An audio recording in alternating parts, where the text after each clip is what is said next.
Welcome to another episode of the Blue Garage. My name's Greg and this is Big Blue right here behind me. Today's episode, we're going to be throwing on a ReadyLift SST 2-inch lift on the front and 1-inch blocks on the back. So I'm excited to lift this thing up a little bit. It'll be a 4-inch lift from a stock Silverado. It'll be my first time ever installing a lift, so it should be fun. I've watched multiple different videos myself, educated myself on it. The whole purpose of this episode is so you can see that if I can do it as a beginner, so can you. I don't even have my own garage. I'm going to be utilizing a friend's garage. So I'm making do with what I got. All my tools are already loaded in the back of my truck and I'm ready to go. So for those of you that are new, don't forget to follow me on Instagram for daily updates. And then also don't forget to hit that like button. It really helps out the page grow. Working on growing the page and provide more content for you in the future. And then also don't forget to subscribe to this channel. I look forward to throwing on some bigger wheels and tires in the future. But for now, we're going to be rolling with the stock setup. Now, I am going to use this railing behind my truck as a guide. This is before I throw on the lift. I'm going to come back to this spot either later tonight or tomorrow, and you guys can see the difference. So sits pretty nice already. As you see, I already love this truck the way it is, but we're gonna beef it up, make it look more aggressive, and lift it up a little bit.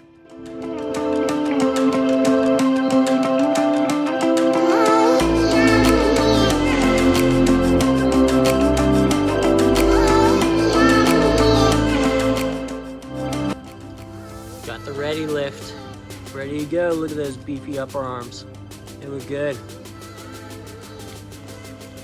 And Big Blue right here, ready to get jacked up.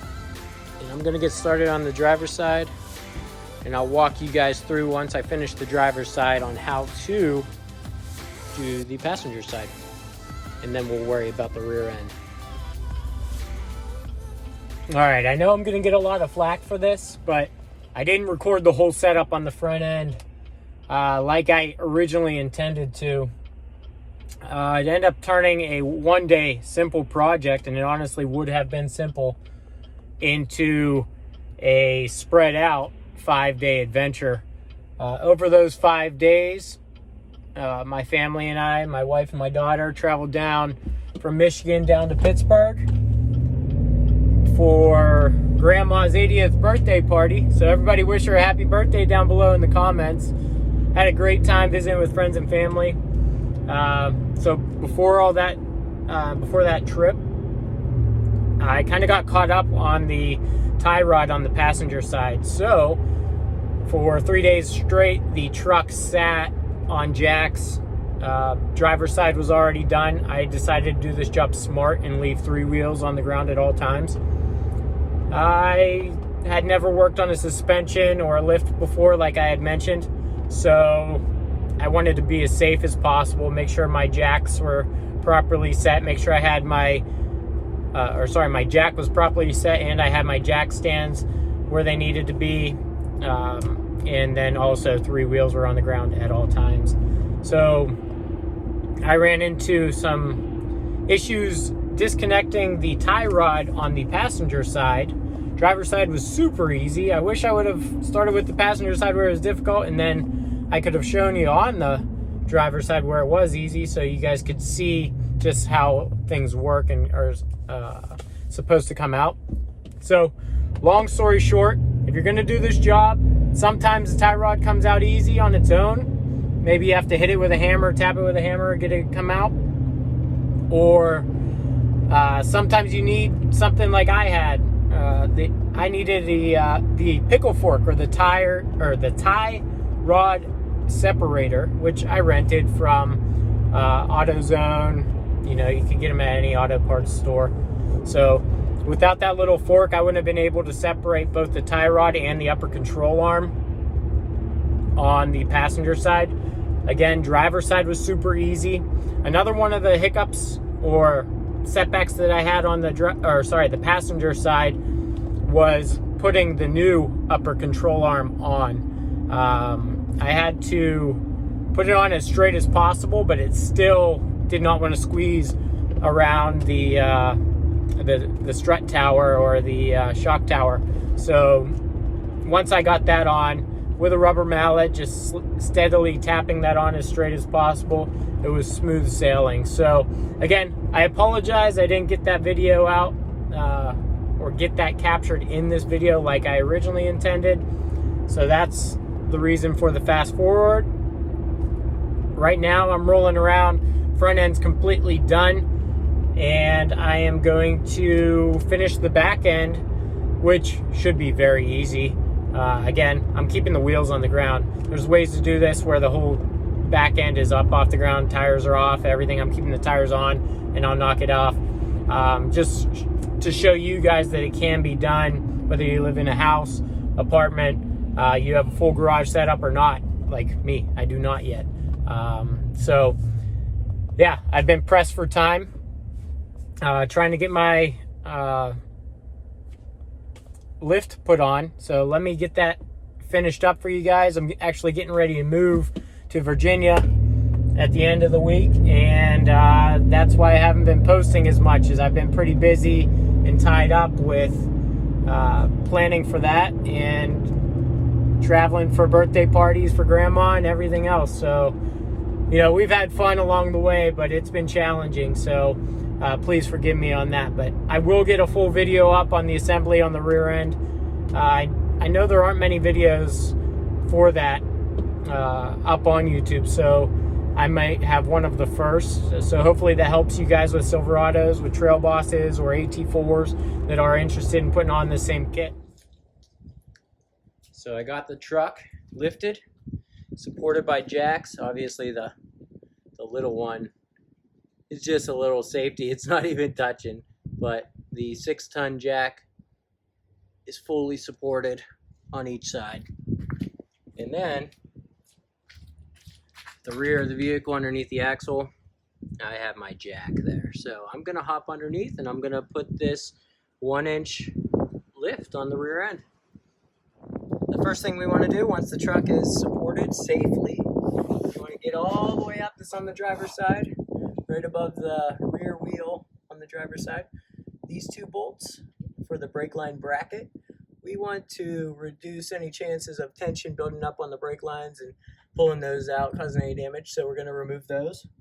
It is a 13mm socket.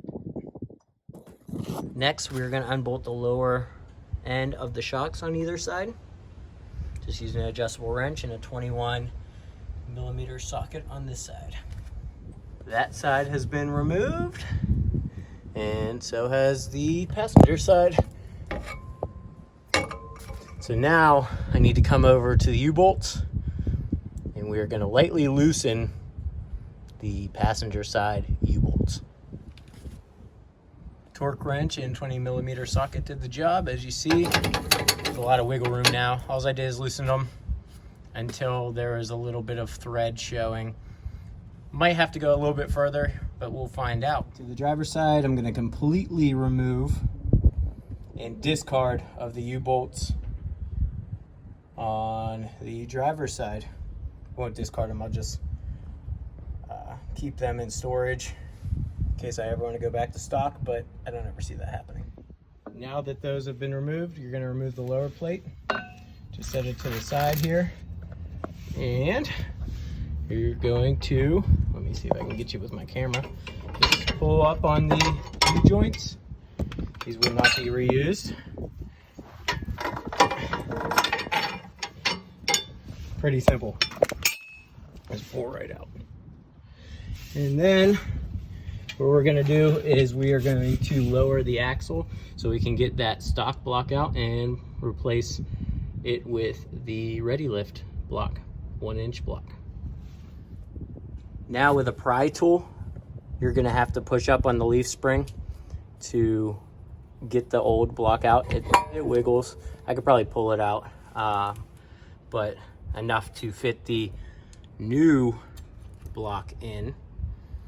and I'll go over that here in a second, but you're gonna need to use a pry tool to get that in. Guys, don't say it can't be done. Use my jack here. Wheels are actually on the ground. Now I live in an apartment complex. I don't have a garage, so I don't have all the tools needed or all the space needed to lift my truck up all the way. So using the stock jack in case of emergencies, boom. What I did is I put that up on my bigger jack, raised that up until the leaf springs went up enough to where I could get the old block out. No problem, got the new block in. Time to put the U-bolts on. ReadyLift U-bolts are now on with the provided nuts. I used the stock washers. Now it's not tight, it's not torqued yet because we still have to do the passenger side, so they're just snug right now. They're not torqued down. On to the passenger side. And I've already done this on the passenger side. You got to connect the shocks, the lower end of the shocks. So I moved my jack underneath the axle again. I'm going to lower it until I can get this in place. I'm gonna slightly raise this until the holes line up.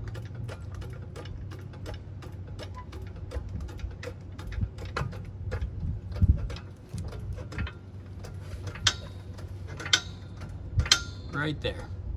We're going to come up to the rear jounce. It bolts up to the frame here, 10mm socket. And we're going to remove that. Once this bolt is out, we'll discard of it. We don't need it anymore. Put the spacer in with the new bolt provided by ReadyLift.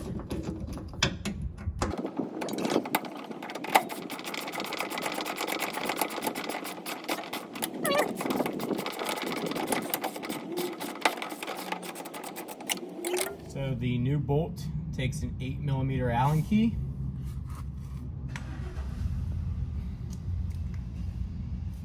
It is easier to get it through.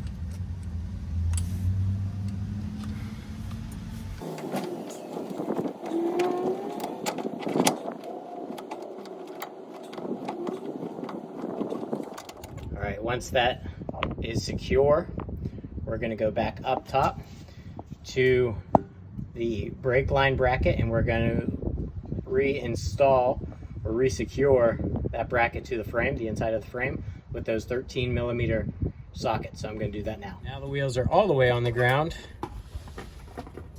Vehicle is no longer supported by jack stands. Everything is down where it should be. I need to torque the new U-bolts to 110 pounds, and then the shock bolts to 65 pounds. I have already torqued the brake line brackets to 10 pounds and the rear jounts to 35 pounds, which was a little difficult. I did it with a wrench, using it as an extension on an Allen key. So I'm gonna get that checked whenever I take it in tonight for alignment and all that. So yeah, and then I'll be done. I'll show you the finished product shortly. So I just picked up the truck, got my alignment done. They said that the suspension front and back looked flawless. So I'm pretty proud of that. It's my first time ever messing with a suspension on my own, ever putting a lift on a vehicle on my own, 100% on my own. Minus my wife passing me a few tools here and there, which she was a huge help.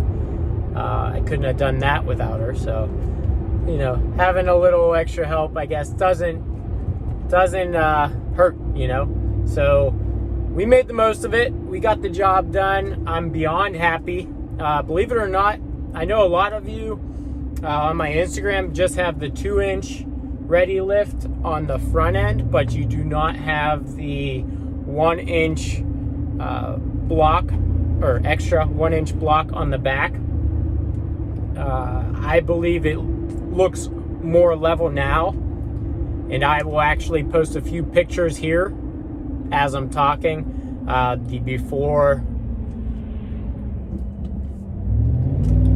during is just with the 2-inch ReadyLift at the beginning. or at the front end, I mean. And then final picture is with the 2-inch lift on the front and the 1-inch block on the back. In my opinion, I believe it sits much more level with that 1-inch block in the back. Plus, I intend on using my truck to haul stuff in the future. You know, whether it be another new toy on a trailer or I just load the bed full of whatever I need. So having the back end sit slightly higher makes more sense for me. It may not for you. Maybe you do want that leveled look, and hey, kudos to you for that. Everybody has their own wants and needs. So I'm gonna hop out up here and show you guys what it looks like, and kind of go over how I'm happy with it, how it looks, and how everything sits right now.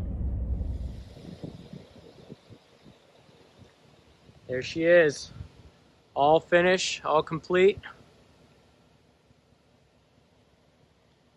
I couldn't be happier with her. Like I said, slight angle towards the front, but I think it sits more level. It looks pretty good, looks pretty aggressive, and that's the look I'm going for.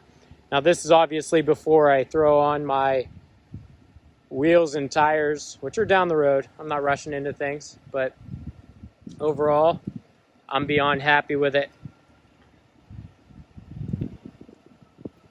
She looks good. Let me show you some measurements here. So I will pop this up on the screen.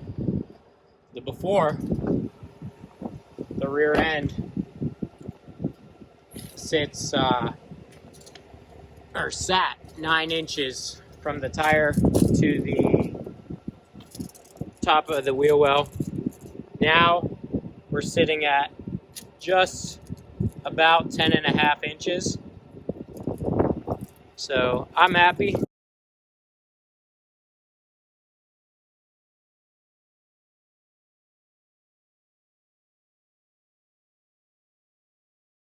See if I can get it to focus. You can see the shinier new block and U-bolts and all that.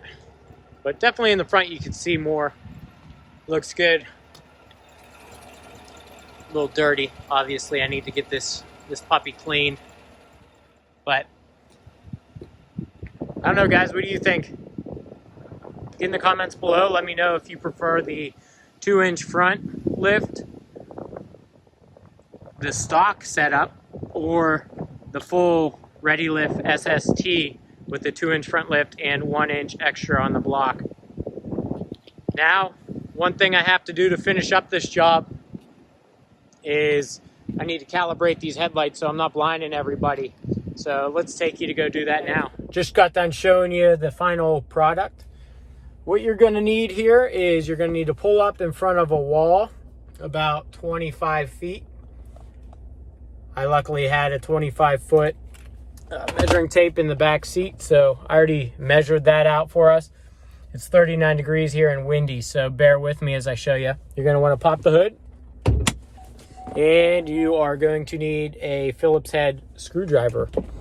Guys, it's actually snowing here. I don't know if you can see, just little flurries, nothing crazy, but oh man, it's too cold. It is what, November 18th, so yeah, understandable. It's gonna be cold. So all you're gonna do is put your Phillips head in there and start cranking, and you're gonna watch the lights as they get either higher or lower. So I'm counting, or counterclockwise goes up, clockwise goes down. Luckily I have those cinder blocks on the wall. I can adjust off of that, and that looks pretty good right there. Now got to go through the other side as well.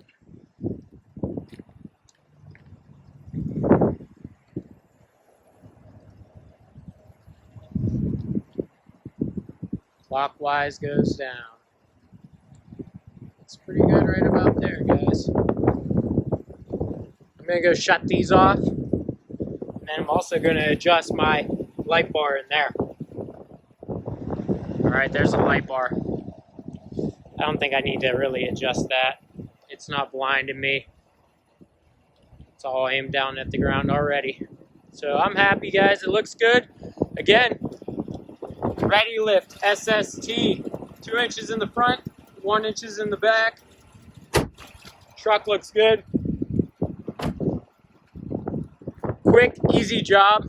Altogether, I probably put about 2.5 hours into the job. Again, broken up over 5 days, which is a pain. But, job is done. Woo, it's cold.